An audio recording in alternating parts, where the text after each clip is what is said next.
Selamat siang semua, kami dari kelompok 2 ingin mempresentasikan hasil dari diskusi kami tentang analisis penjualan. Adapun anggota kelompok kami yang pertama yaitu Rio Santo Yosep, NIM 17140220. Kemudian ada Syarfon Hasriansa, NIM 17140250. Kemudian ada saya sendiri, Frans Riki Samosir, NIM 17140259.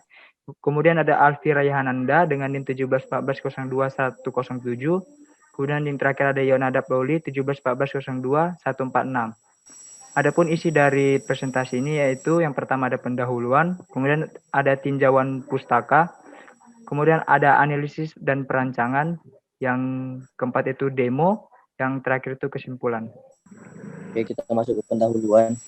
Perkembangan teknologi informasi yang begitu pesat telah merambah ke berbagai sektor, termasuk sektor penjualan. Ada banyak dataset yang dihasilkan dari hasil penjualan. Akan tetapi, jika data yang melimpah tidak diolah dan dimanfaatkan secara optimal dan baik, akan menjadi tidak berguna. Maka, kami membuat penerapan Tableau dalam analisis penjualan. Dalam menganalisis dan memvisualisasikan data dapat menjadi lebih mudah. Next.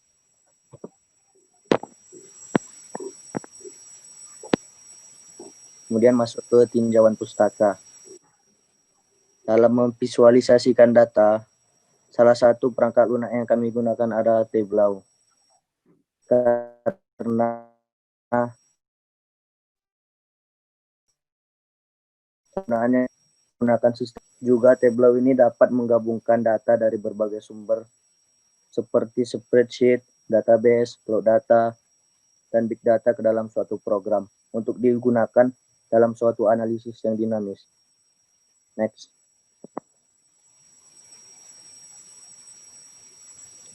Untuk analisis dan perancangan ada 4 langkah. Yang pertama itu mengambil data atau pengumpulan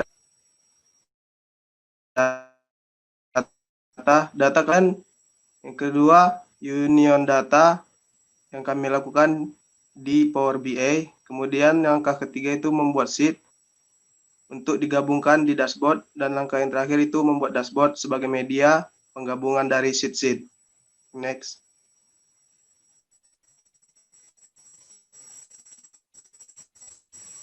Sheet yang kami buat ada 5 sheet. Yang pertama itu sheet sales by product dan segmen, kemudian ada profit ratio, dan ada sales by country, dan yang terakhir membuat dashboard. Oke, untuk yang selanjutnya adalah demo aplikasi.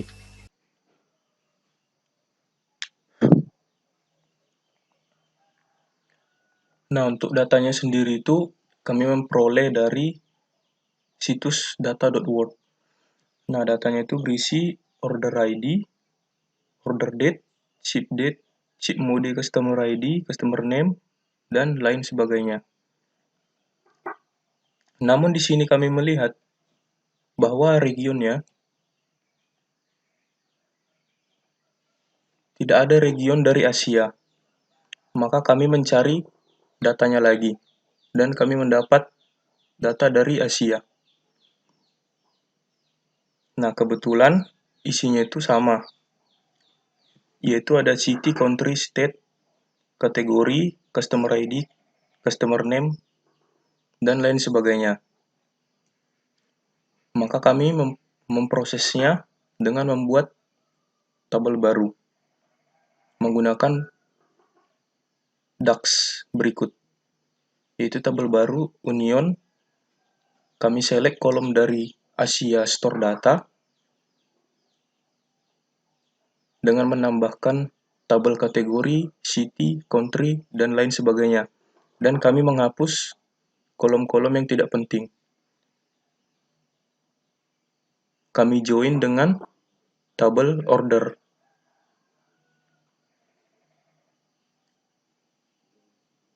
Maka berikut merupakan tampilan baru dari data yang sudah kami join. Nah, sebelumnya itu di Asia Store Data itu hanya terdapat region Central Asia, North Asia, Oceania Asia, South Asia. Sedangkan di tabel order itu terdapat Kanada, Caribbean, Central Afrika, Central Amerika, Central Asia, Central US, dan lain sebagainya. Tidak ada North Asia dan Southeast Asia.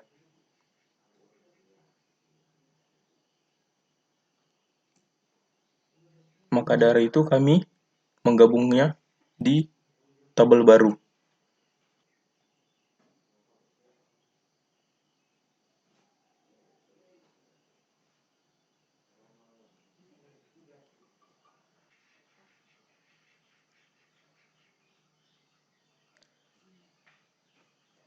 Nah, berikut merupakan kolom region dari tabel baru yang telah kami buat. Dibesarkan dulu.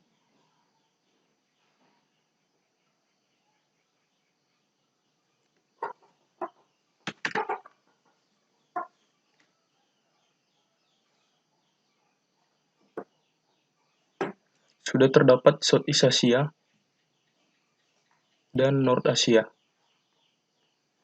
di mana sebelumnya tidak ada Southeast Asia. Dan begitu juga dengan North Asia.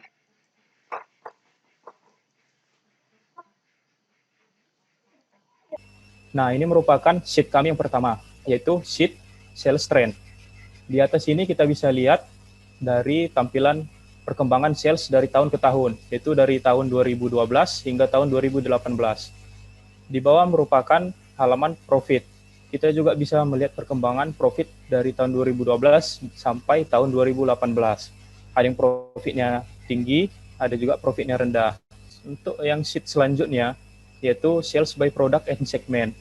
Di sini kita bisa melihat produk-produk yang dibagi atas segmen-segmen, di mana ada 3 segmen, yaitu customer, corporate, dan home office. Di sini kita bisa melihat kategori teknologi yang ada di segmen customer itu 1,133 juta sekian. Begitu juga dengan office supplies dan furniture. Nah, untuk sheet yang selanjutnya itu adalah sheet sales by region. Nah, di sini kita bisa melihat negara-negara mana saja yang mencakup dari penjualan kita.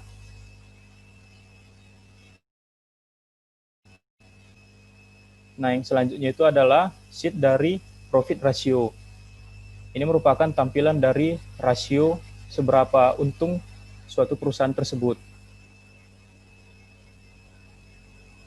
Nah, di profit ratio ini sebenarnya tidak ada tabel profit ratio di sini. Kami membuatnya baru dengan rumus. Nah, kami membuat tabel profit ratio ini dengan rumus sebagai berikut, yaitu sum dari profit, ini tabel profit, dan sum dibagi dari sum sales. Nih, sum sales. Maka kami buat di kolom baru, yaitu kolom profit ratio, yang kami tampilkan di sheet ini. Nah, yang terakhir itu adalah dashboard. Dashboard ini merupakan tampilan dari gabungan sheet-sheet yang telah kita buat barusan. Di sini kita bisa mengklik secara langsung, misalnya country-nya, country Indonesia. Nah, setelah kita klik country Indonesia, maka sheet-sheet dari sales, profit ratio, dan segmen ini akan berubah. Contohnya kita klik Kanada. Nah, ini kan berubah nih kan profitnya. Nih, Brazil. Tuh. Semua tampilan sheet-sheetnya berubah. United States. Kita bisa juga mencari suatu negara, misalnya Indonesia. Tuh. Atau Iran.